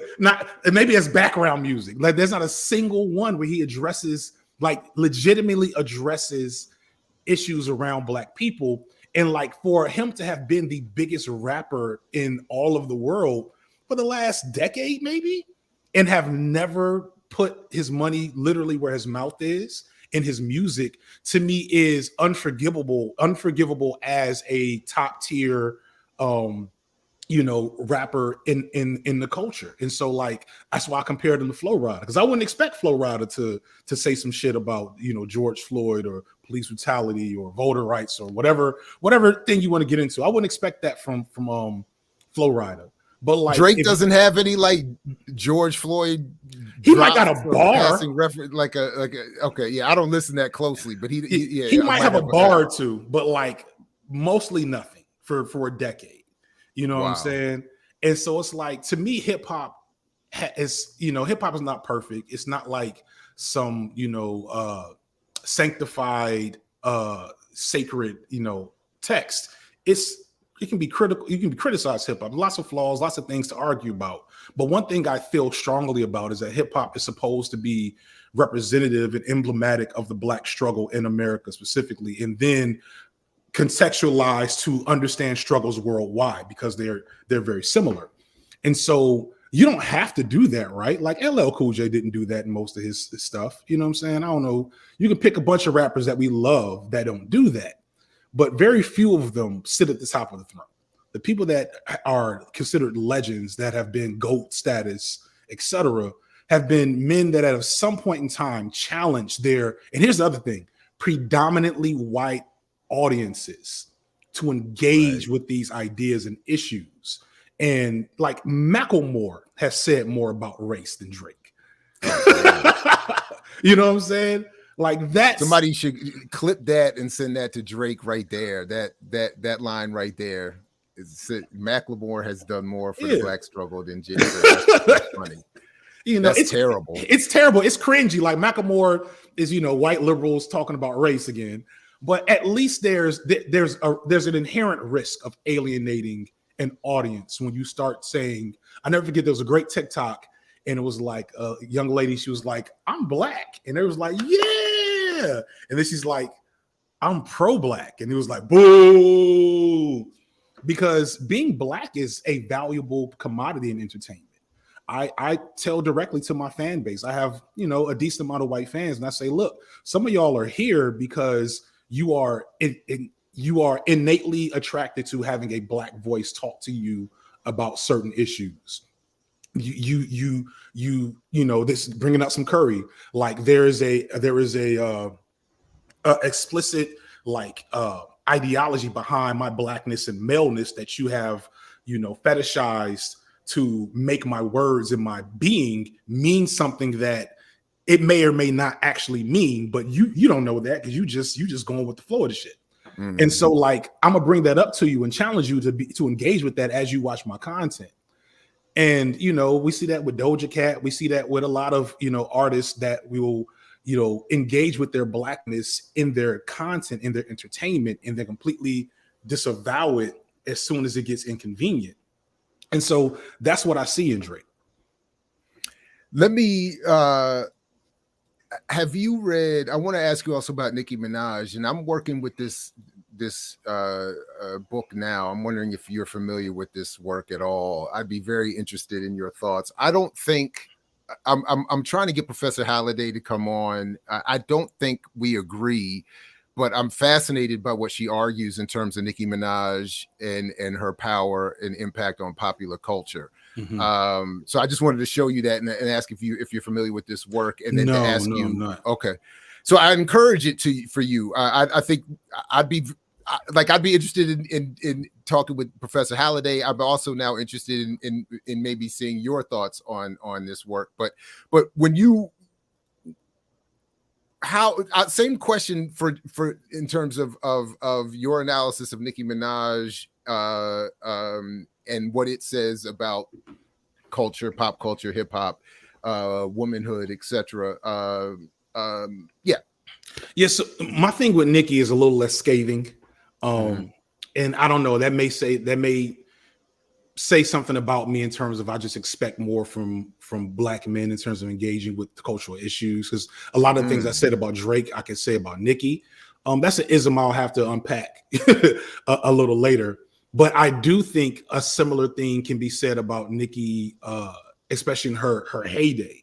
The thing I pointed out that I thought was a very telling issue was, in hip hop, because of misogyny, yada, yada, yada, there was always only one woman that could be like prominent in the game at any given time. It started with after we got into what I call the kayfabe era. So like back in the day, you had MC Lyte and Trouble and Queen Latifah all at once, but it's like maybe when Lil' Kim came out, it's like almost every other female rapper disappeared, and then her and Foxy battled for the throne for half a decade or around a decade. And so when Nicki came out, Nicki came at like a intense lull in women in hip hop being prominent. I think the best woman out was Trina, you know what I'm saying? And Trina, was cool, but like hadn't really like didn't activate the culture the way Nicki did or the way Lauren did before her, etc.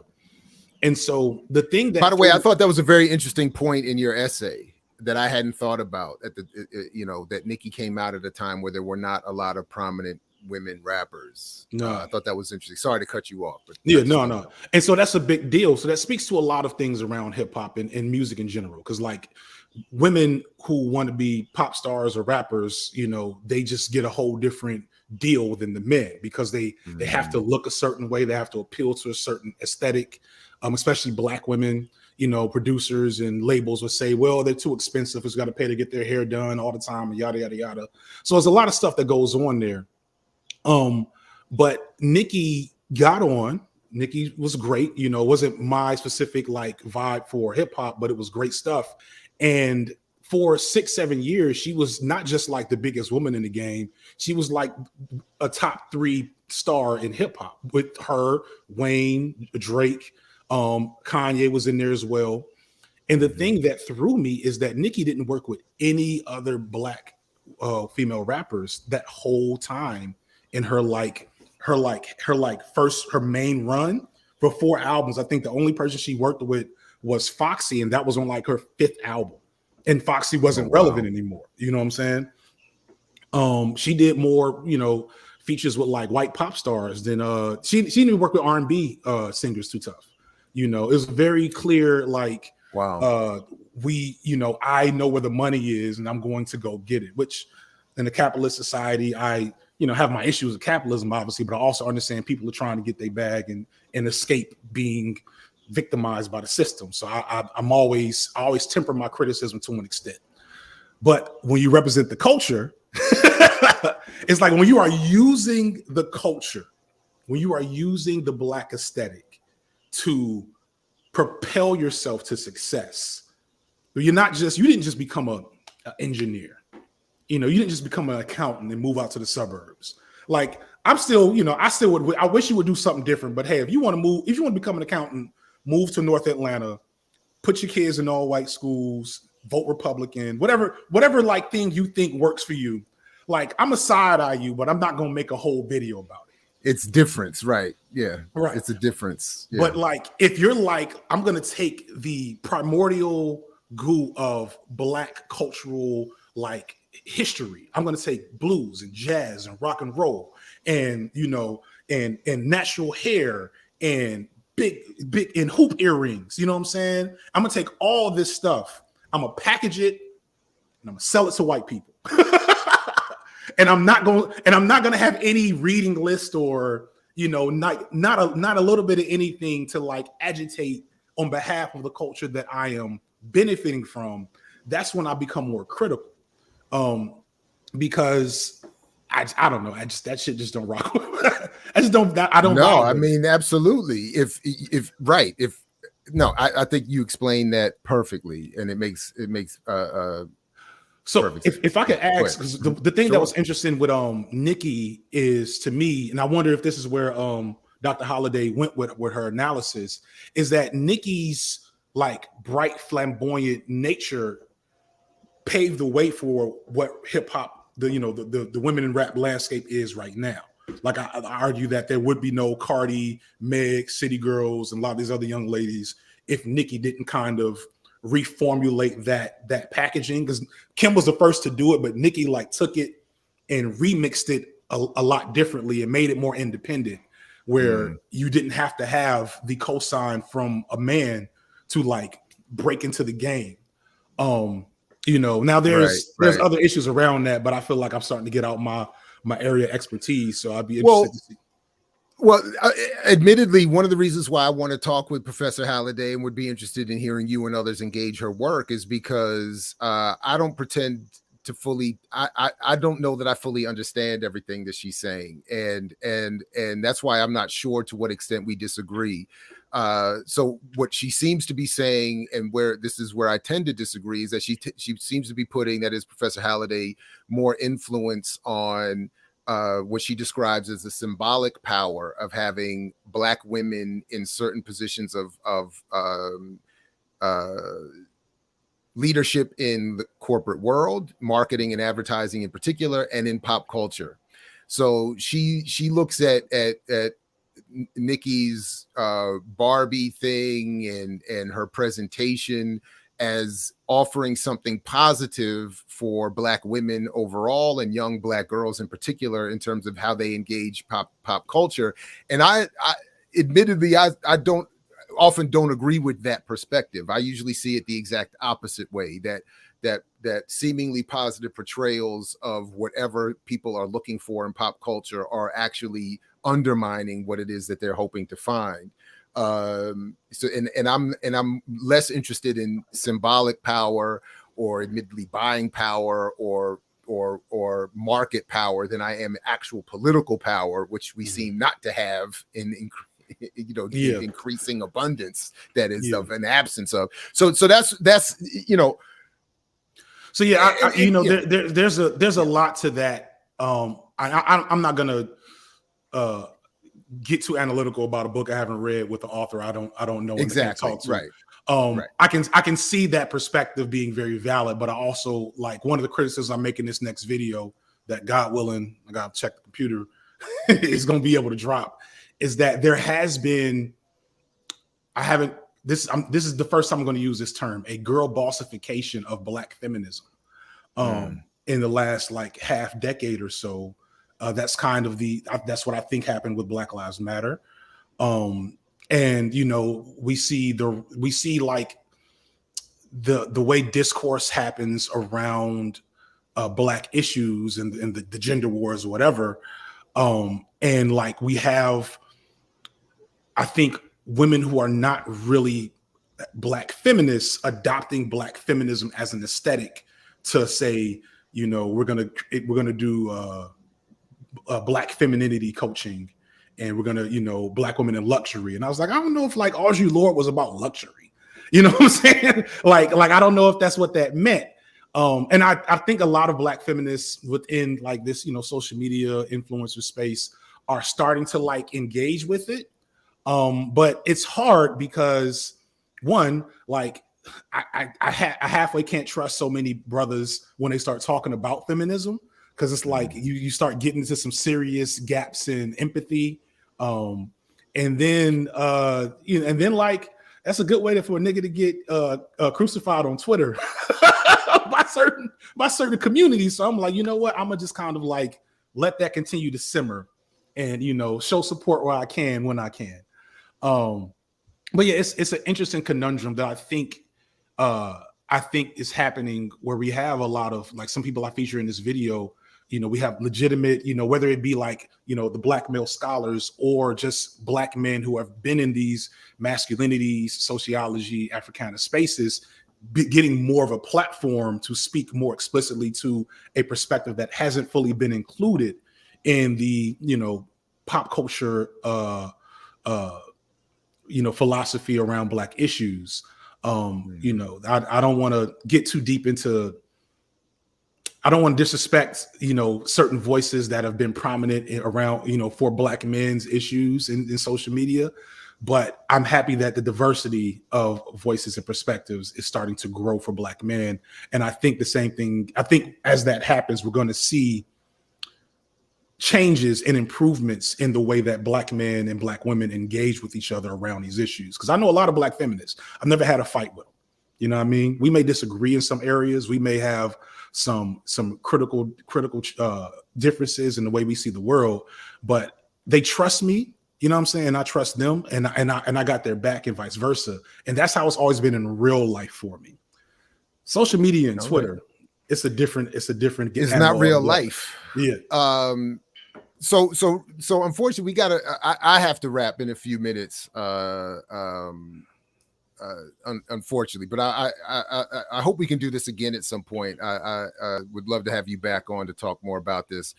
But I did want to ask, I had one question about how your work is influenced, or to what extent your work is influenced by Bell Hooks, who has been a positive influence on my own, even as I've been very disappointed and disagreeable to some of her commentary about Black nationalism and so on and so forth. But so Bell Hooks, and then the other remaining point I wanted to quickly ask you about is where class fits within your work. So Bell Hooks and class. So Hooks, I think, probably similar to you, had Hooks within like the sociology Black feminist oeuvre, is one of very few prominent scholars to engage with masculinity critically and empathetically. I know some brothers don't agree with that stance. They've taken some very bad takes that Hooks has had on Black men and Black people, because Hooks, I think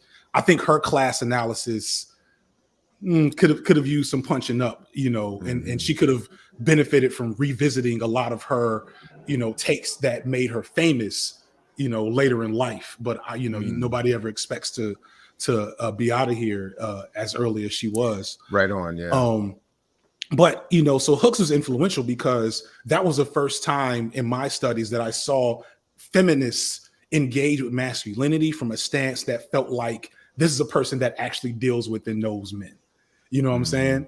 It may have not been perfect, but it was like, okay, like when I read The Will to Change, and just that first chapter on patriarchy, where she talks about her husband experiencing this paradox of being expected to perform masculinity and like having that be a crux of perform patriarchy, I should say, and have that be the crux to their like well-being. Because you don't perform patriarchy effectively as a man, there's so much social sanction and ostracism that can come from that, and like that is very weakly engaged with in most sociology that I've encountered around feminism.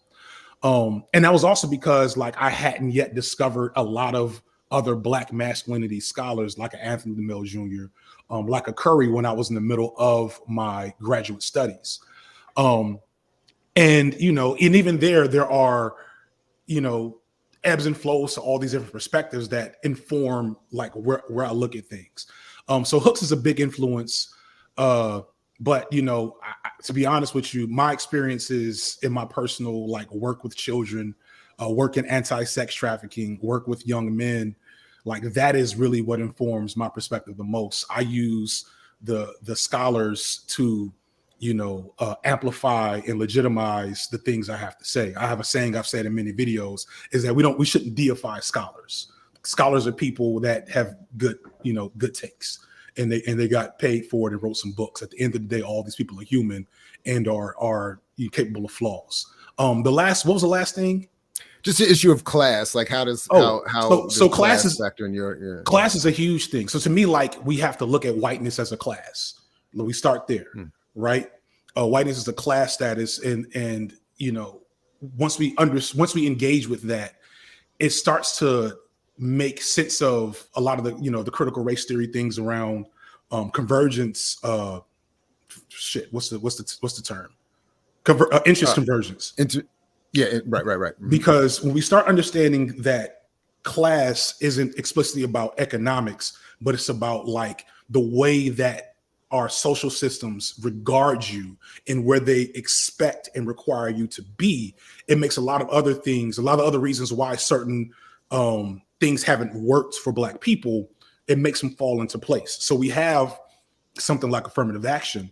It's a big, a critical area in critical race theory at the time when its inception. And the critical race theorists were saying this is not going to work, not because it's not going to explicitly address discrimination in the workplace for African American people, but like the structure of whiteness will reformulate itself to make sure it survives and that the status quo is maintained.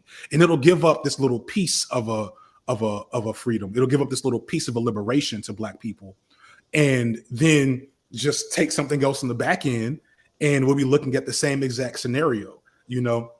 And so the thing that's big for me, especially as a person that was, you know, I'm a child, my mom has her PhD. You know, I didn't grow up with my dad. My dad went to college, you know, so I was having a conversation with Julesy about how if you are a Black child and you were born in the 80s, and you were like, and you had parents that are college educated, you grew up in the suburbs, or at least apart from where the crack epidemic was getting ready to rage, you were very privileged in a lot of ways.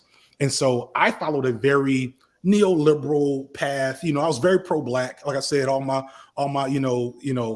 Black nationalists, Pan-African, you know, environment that I grew up in, you know, that still informed my view of the world. But I went to college, got my degrees, and it was like, yeah, let me get this money. I'm gonna help where I can, etc. And when it was time to do a political analysis, I was very much like, we'll vote for whoever the Democrat is, and we'll leave it at that. And when I had my children is when I had to start really more critically engaging with stuff, and I started seeing like the pendulum swing after Obama, and had to really think to myself, okay, I'm just part of a Black bourgeoisie class, and I really wish more Black folks who are, you know, no shade to the people in the audience or you, but like we are of a unique class status in that we are African Americans who more than likely have either access to formal education or acumen for formal education, that we haven't been barred from being able to engage in these big ideas by structural or systemic barriers.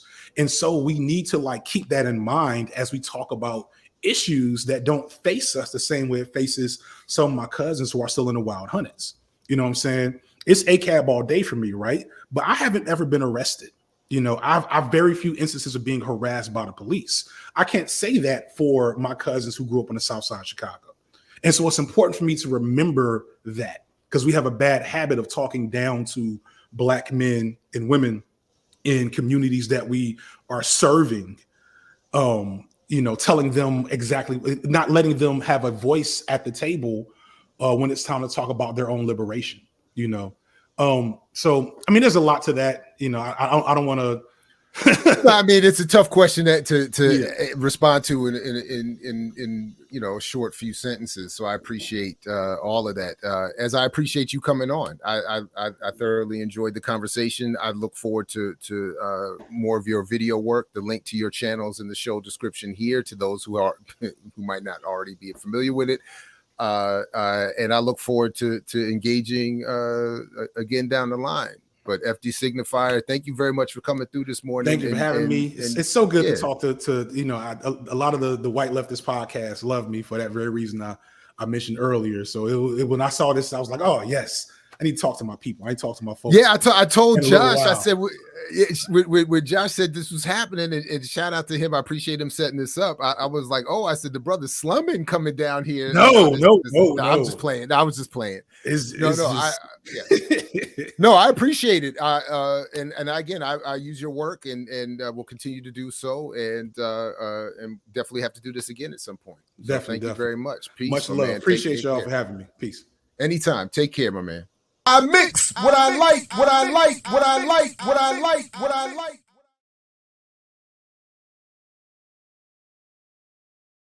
All right, big shout out to both my guests today, Dr. Orisanmi Burton and FD Signifier. Appreciate a big shout out to Josh for helping put that together as well. Thanks to everybody who came through and watched this live, and those who will see this later. Peace to you as well. And I did want to quickly, there was couple quick things I wanted to respond to that I saw pop up. I saw some back and forth about comparisons in me to Drake and Coco. With all respect, I was raised by my Jewish mother, but my father was not involved directly. So I just want to be clear about that. So the key differences in my upbringing from Drake's would be, from what I understand, is that he grew up in with his Jewish mother, but within a decidedly Jewish and upper middle class Jewish community. I was raised by my Jewish mother, but for the most part in a, I guess, working or lower middle class, or as I say, Section 8 in the suburbs in almost exclusively Black neighborhood, and was raised, I think even more importantly, though not directly by my father, what my mother did was create an entirely mythological but positive mythological explanation for his absence and our relationship and the politics that I was to be directed towards. So there was an overt, explicit, very left politics in my household that I do not think Drake got, that leads to some of those powerful differences. So I just wanted to quickly address that. Some of the commentary critical of whatever people seem to think I think about bell hooks, I think is misplaced because I haven't really addressed. So I don't, but anyway, if there's more anyone wants to say, as always, you are welcome to put it in the comments. Just try not to be he's full of shit. When you do it, try to make sure that your comment message includes a message so that I don't have to. The fuck is he talking about? Okay. Appreciate you. Thank you very much. Big shout out to everybody who joined us this morning. Appreciate you all who are going to see this later. Please like, share, subscribe, join, do all the things. Come back tomorrow for the Remix Morning Show. Make sure your bell notifications are selected so you don't miss anything coming up. And as Fred Hampton used to say to you, we will say peace if you're, and only if you're willing to fight for it. Till next time, peace, everybody. I mix what I like, what I like, what I like, what I like, what I like.